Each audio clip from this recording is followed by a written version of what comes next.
অসমৰ বাবে এটা সুখবৰ যে নিউ ক্ৰিমিনেল ল ইমপ্লিমেণ্টেশ্যনৰ ক্ষেত্ৰত দেশৰ ভিতৰতে শীৰ্ষস্থানত আছে অসম আৰু এই সন্দৰ্ভত স্পেচিয়েল ডিজিপি মুন্না প্ৰসাদ গুপ্তা আমি তেখেতৰ পৰা জানিম এটা সুখবৰ যে নিউ ক্ৰিমিনেল ল ইমপ্লিমেণ্টেশ্যনৰ ক্ষেত্ৰত দেশৰ ভিতৰতে শীৰ্ষস্থানত আছে অসম কেনেকৈ সম্ভৱ হ'ল যেহেতু কেইবাখনো দেশ আছে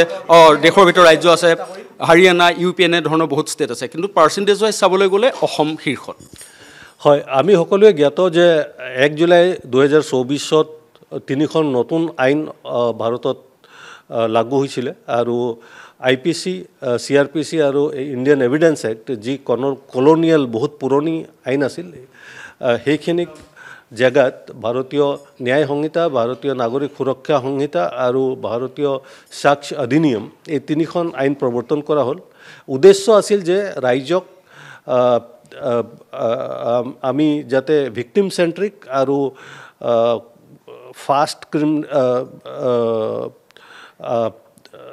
জাস্টিস ডেলিভাৰি যেটো ন্যায়েৰ প্ৰক্ৰিয়াটো হেতু যাতে খৰতকীয়া হয় আৰু ৰাইজৰ সুবিধা মতে হয় আৰু ভুক্তভোগী সেন্ট্ৰিক হয় যিসকল ভিক্টিম তেওঁলোকৰ যাতে সকাহ পায় সেই উদ্দেশ্যেৰে তিনিখন আইন অনা হৈছিল আৰু আমি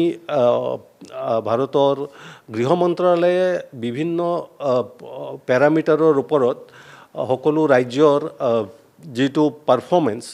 এই আইন প্ৰৱৰ্তন কৰা তেতিয়ালৈকে 1 জুলাই 2024 পৰা আজিলৈকে তাৰ এটা তেওঁলোকে ইভালুৱেশ্যন কৰিছে আৰু এই ইভালুৱেশ্যনৰ মতে আমি অসম আজিৰ দিনত 76% স্কোৰ কৰি আমি দেশৰ ভিতৰতে শীৰ্ষস্থানত আছো আৰু এই যেটো প্ৰক্ৰিয়া ইয়াৰ জৰিয়তে কিছুমান আমাক লাভ হৈছে যেনেকৈ আমি গম পাইছো আমাৰ কোন কোন দিশত আমি এতিয়ালৈকে ভাল কাম কৰিছো আৰু কোন বিলাক দিশত এতিয়াও আমি কিছুমান ইমপ্ৰুভমেন্ট কৰাৰ দৰকাৰ প্ৰথমতে কিছুমান এডমিনিষ্ট্ৰেটিভ ৰিফৰ্ম কৰাৰ দৰকাৰ আছিল নতুন আইন প্ৰৱৰ্তন হোৱাৰ লগে লগে পুৰণা যিখিনি ব্যৱস্থা আছিল তাত পৰিৱৰ্তন আনা কিছুমান আমাৰ standard operating procedure rules notification ইত্যাদি নতুনকৈ জাৰি কৰিবলগীয়া হ'ল সেইখিনি আমি খুব সময়মতে কৰিব পাৰিলো গতিকে সেইখিনি আমাৰ তাৰ পিছত ইউজ অফ টেকনলজি মানে এতিয়া আগত সামন আগতে যেনেকৈ আছিল আগতে কোৰ্টে কাগজ ফিজিক্যাল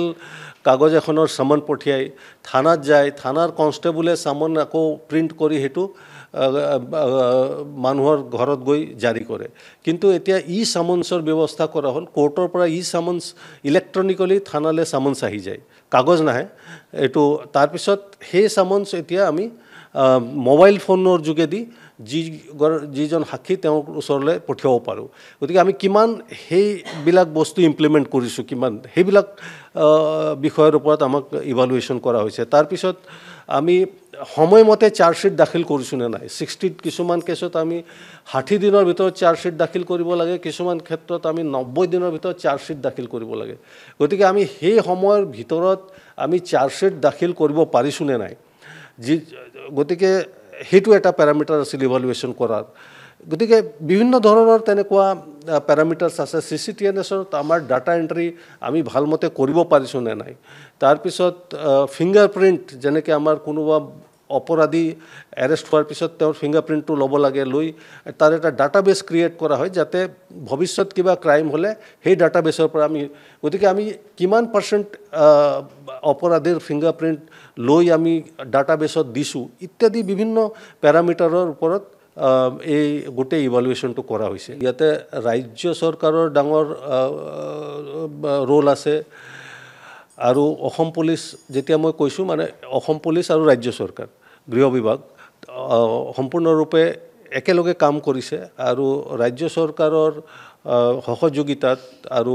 ৰাজ্য চৰকাৰৰ মাননীয় মুখ্যমন্ত্ৰীৰ